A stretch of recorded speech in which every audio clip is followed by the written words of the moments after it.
I'm Dr. Marcia Slattery. I'm a pediatric psychiatrist at the University of Wisconsin-Madison and a professor of pediatric psychiatry and pediatrics. The start of the school year can be very exciting for a lot of kids, but for other kids, it can be very anxiety provoking. It's common, and the most common reason why kids have anxiety before the start of a school year is the unknowns of the new school year.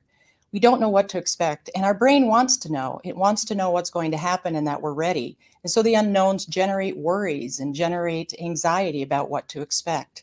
The anxiety is typically worse actually before school starts because of the anticipation of all the things that could go wrong.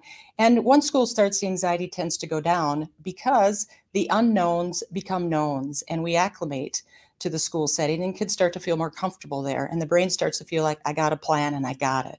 There are some kids, though, that continue to have anxiety even after the school starts. And these are the kids that we need to really watch for. We don't want school to be a place of stress and anxiety for these kids. So if you have questions about if your child has anxiety and you're wondering, check with your healthcare provider. We don't want to miss these kids. We want school to be a source of contentment and safety and learning and happiness, just as it is for other kids.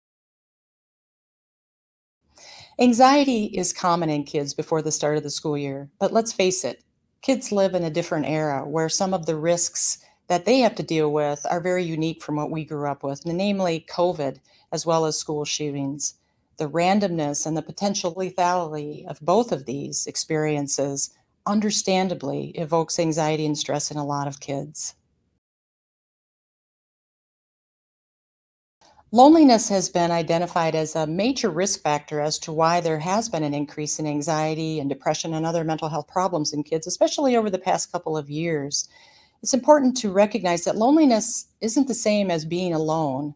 Loneliness is that feeling that I have no one that I'm connected with in a relationship, that my life really doesn't matter, and to feel that specialness when we're socially connected with other people. It leads to feeling more depressed, more isolated, and questioning what's the bigger picture. If you're concerned about your child possibly feeling more alone, appearing more depressed, be sure to check with your healthcare provider. It's a very important risk factor we don't want to miss that can contribute to a lot of other problems.